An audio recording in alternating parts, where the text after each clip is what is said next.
Your childhood scripted your love life. What if I told you your entire love life was programmed before you turned 10? Not by romance, but by survival.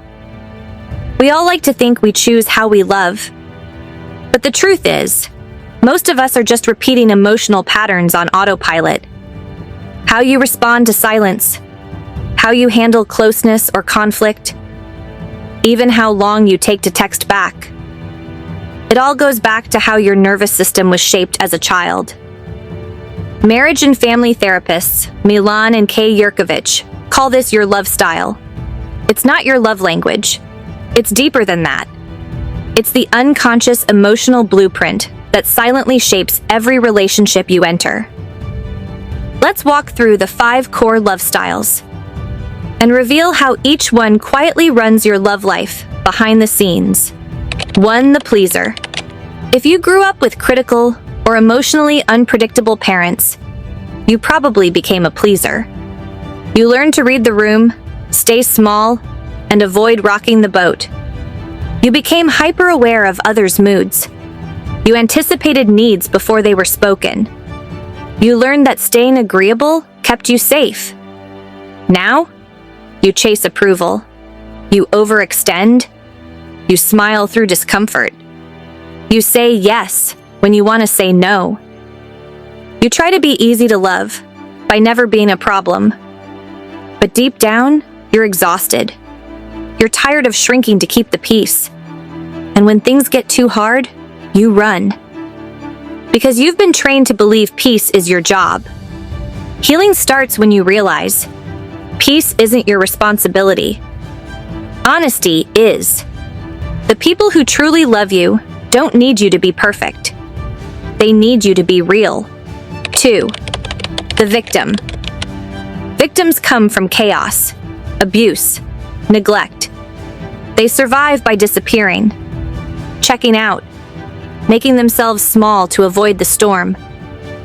Daydreaming becomes a lifeline. It's safer in your imagination than in your home. You disconnect to feel safe. You master invisibility.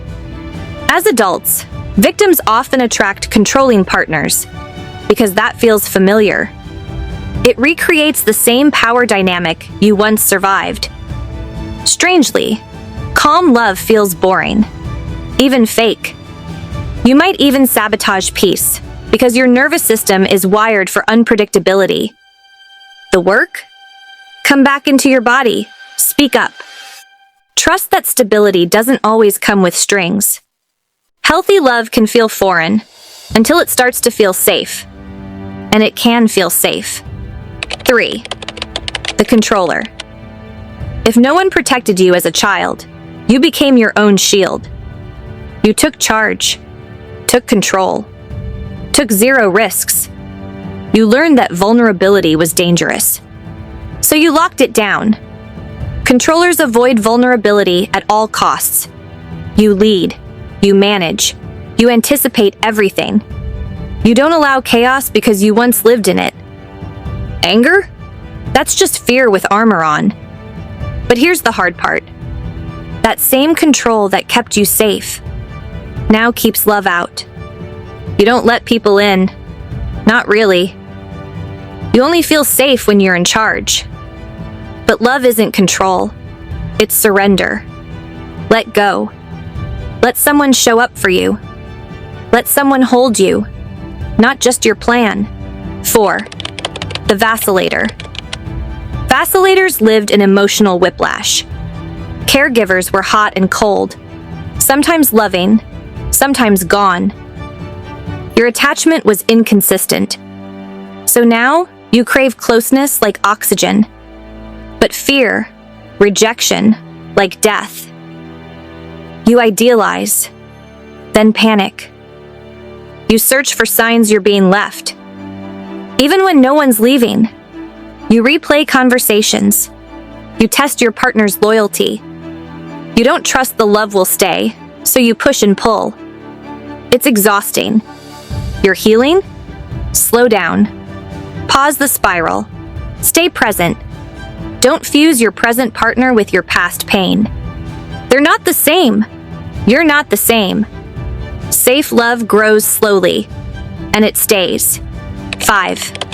The avoider. Avoiders grew up in homes where feelings weren't safe or welcome. You learned to stay logical, to stay distant, to stay fine. You internalized the belief that emotions are a weakness. You value independence so much. You forgot that vulnerability isn't weakness. It's the bridge.